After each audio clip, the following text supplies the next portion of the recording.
Quel type d'exercice vous allez faire pendant cette semaine? Donc c'est une semaine à dominante aéromobilité.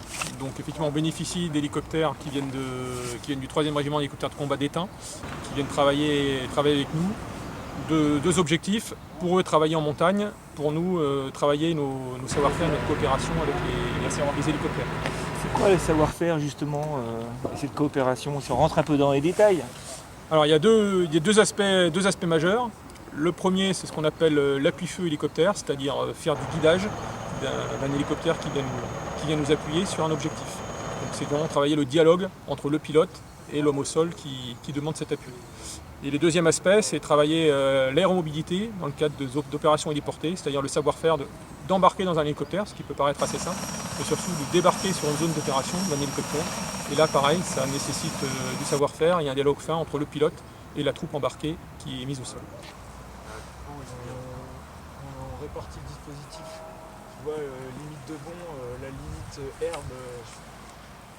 Le but du jeu, c'est de rendre le plus autonome possible les Africains à terme. De quoi on parle là? Là aussi, eux vont sur place faire ce type d'exercice.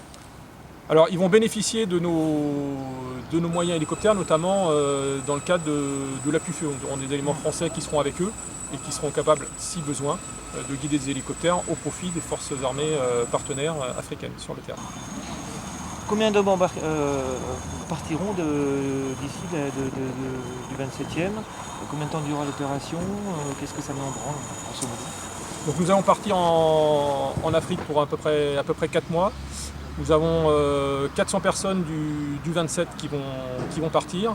Mais sur place, nous bénéficierons également de renforts qui viennent de la 27e brigade d'infanterie de montagne, du régiment de Gap, du 2e régiment étranger de génie Saint-Christol, du 93e régiment d'artillerie de montagne de Vars, et plus des éléments du 3e régiment d'hélicoptères de combat d'Étain pour la partie hélicoptère, ce qui fait que nous serons plus de 700 sur place. Il s'agit de couper un petit peu les liaisons potentielles entre les groupes djihadistes, enfin les groupes résistants, les poches de résistance.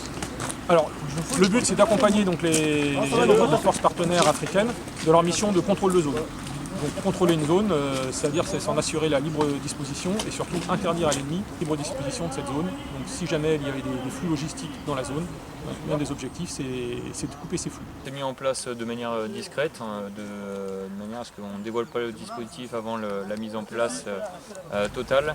Une fois la mise en place à 100% effectuée, donc on a eu un premier élément de reconnaissance qui est passé à travers le dispositif, qui n'était pas notre objectif, donc on a laissé franchir.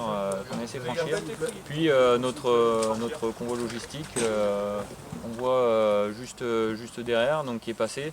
Donc on a réussi à l'intercepter sans ouvrir le feu. On a pu récupérer quelques armes et quelques munitions à l'intérieur de ce convoi logistique, ce qui était l'objectif de la mission.